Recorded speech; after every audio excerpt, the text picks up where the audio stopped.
There are a couple of big dates on the NBA calendar coming up. We're not just talking about Christmas Day. First, this Sunday. That's when 85 players who signed deals this offseason become eligible to be traded. The second, December 19th, that's when most general managers, team officials, they're going to descend upon the G League Winter Showcase in Orlando. We all know what happens when you get that many front office personnel in the same zip code. So as we march toward trade season, it's time for Inside Pass, where our senior NBA insider, Shams Charania, breaks down the biggest news and trade possibilities. Shams is here with us now. Shams, let's start in Miami, if we could, where Jimmy Butler has been a question mark all season long. How are the Heat looking at Butler's future?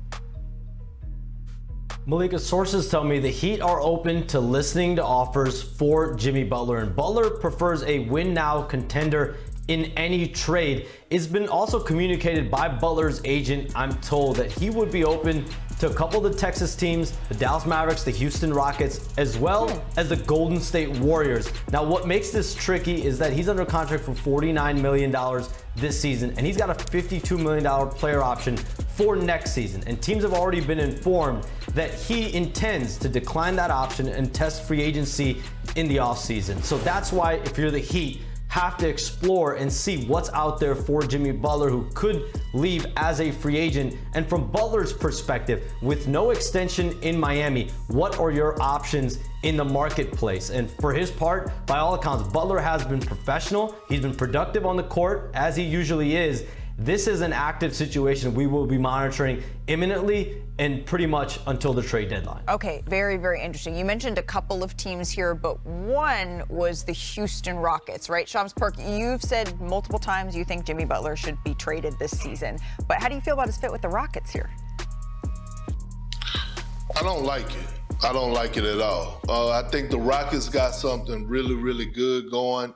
They have their foundation. They have their two franchise guys, players in Şengün and Jalen Green that they're going to build around. And they have some nice pieces. You have Amen Thompson and you have Easton coming off the bench.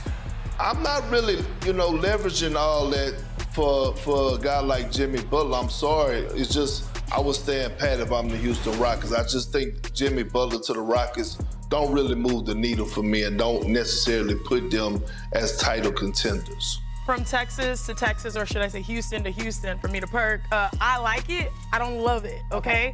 And the reason why I like it is because now Houston, we can say that we are in the conversation of contenders because he's looking for a contender. Maybe that's what Houston is. But other than that, I don't think it's a necessity for the Rockets right now. They're already, if you say like, okay, Jimmy Butler, what does he bring to a contender? It's the fact that he puts you over the edge to win games you normally shouldn't. They're right now 8-6 in clutch time. They have a winning record in clutch time, which is great. Also, they're the second youngest team in the West according to playing time. So I kind of like the young core that they're building, and I'm not sure if we should go all in for this situation right now. So I would say it. We good. But aren't you just curious, just curious, Shanae, just to see how it would look, to see what the deal would be? Let's just, Bobby, just for giggles here, can you just explain what a deal for Jimmy would look like? Shanae, what happens if we don't have to touch the young core? Oh. Let's look at a little bit about Houston right now. And I think the Rockets actually, out of all the teams that Shams mentioned, I think there's a pathway to do a Jimmy Butler deal without touching any of the young players. Remember, when you look at it, Butler's at $49 million, so we have to get close to that number. It's going to start with Dillon Brooks. So if you're willing to sacrifice Dillon Brooks, okay, and not any of your younger players, here's how you can potentially get a deal. You're looking at players like Jock Landale, Jason Tate, right here. Maybe. Get him, yep. And then even a player like Aaron Holiday, just to... Third time's a charm, Bobby, clearly. There you go. And then certainly when we're looking at draft picks, we can add draft picks here. But when you look at it, that works here. So it's a 4-for-1 type trade where really Dillon Brooks is your main player that's going out, and all your young players can stay there. You're giving her something to think about here. Butler, of course, is 35 years old, but Jimmy wasn't the only name that came up, Shams, in your reporting on ESPN. You mentioned, because this weekend, Shams Charania reported that the Warriors are looking for a star. So, Mark, do you think that's the best path forward?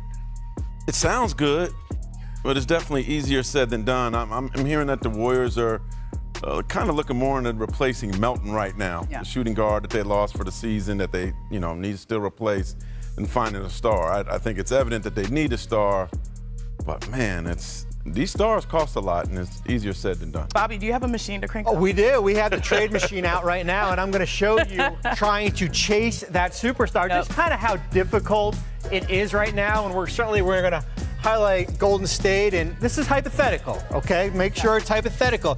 And when we're looking at a team like the Miami Heat, remember the apron rules. Both teams cannot take back more money. So it's almost like a Rubik's Cube. It works on one side, it doesn't on the other. So when you're looking at a player like Jimmy Butler, makes $48.8 million, you basically have to stack all these contracts.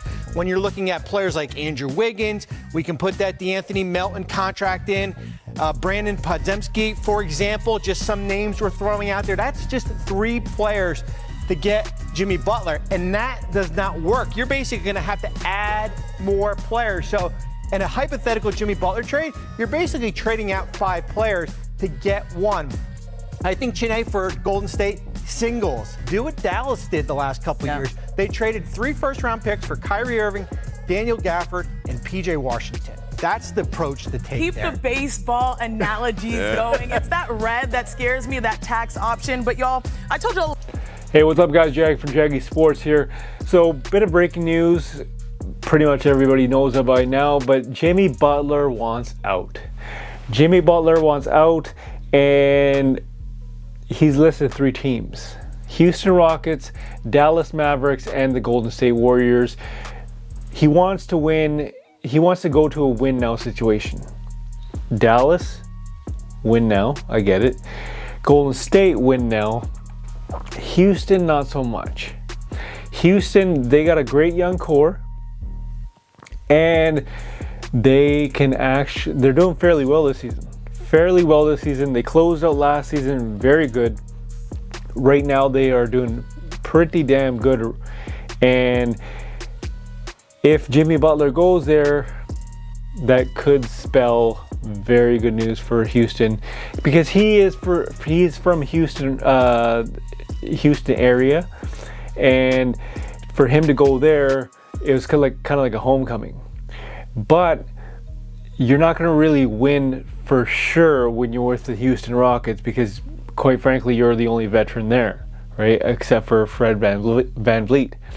Now, you could go to Dallas, but you always have to, obviously you have to give up something. And Miami Heat are not going to just let him go. They're going to ask for something in return. And Bobby Marks just said it, that guess what? You could keep the young core of Houston and trade a bunch of the players that he listed. However, I don't think that Miami would go for that. They might go for picks, right? They might go for a lot of those picks as well. But for Dylan Brooks and a bunch of picks for Jimmy Butler, for Miami, no, that doesn't make any sense. So there's got to be a more better situation out there for the Miami Heat. Quite frankly, Dallas looks good, because we know that Golden State cannot get the deal done unless they pull off a 3-way trade, because you can't take money back in the new CBA. So Dallas would have to make a deal. Dallas would have to actually, if they waited till next week, December 15th, they could trade Klay Thompson. I'm not saying that they're going to, but they could trade him. Daniel Gafford, Derek Lively, PJ Washington, to name a few. They could trade those players for Jimmy Butler. I don't know if they are going to, but Miami is in the driver's seat right now.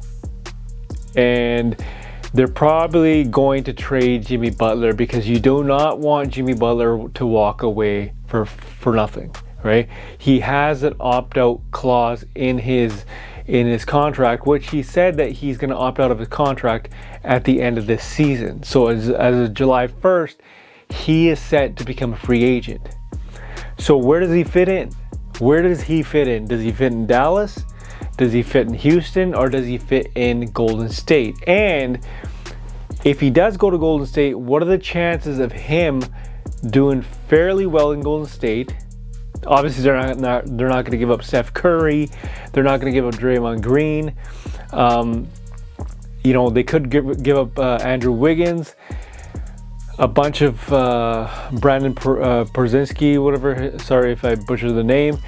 But they could give up those kind of players, and Jonathan Kuminga, who is pretty much somewhat not happy in Golden State. Now, let's move over to Dallas. If you pair Jimmy Butler up with Luka, Kyrie Irving, and if the deal is right, maybe Klay Thompson, maybe not. If you pair those guys up together, does that make them championship contenders? Can they compete with the current champions, Boston Celtics? You know, anything can happen, but this is a huge turn of events, and we're just leading up to December 15th, which is right around the corner. And at that time, you can trade away 85 players. So between now and the trade deadline, watch out. So where does he belong? Warriors, Mavericks, or the Rockets? And if he does go to either one of those teams, what are their chances of winning the title? Leave a comment in the comment section. As always, Jag from Jaggy Sports.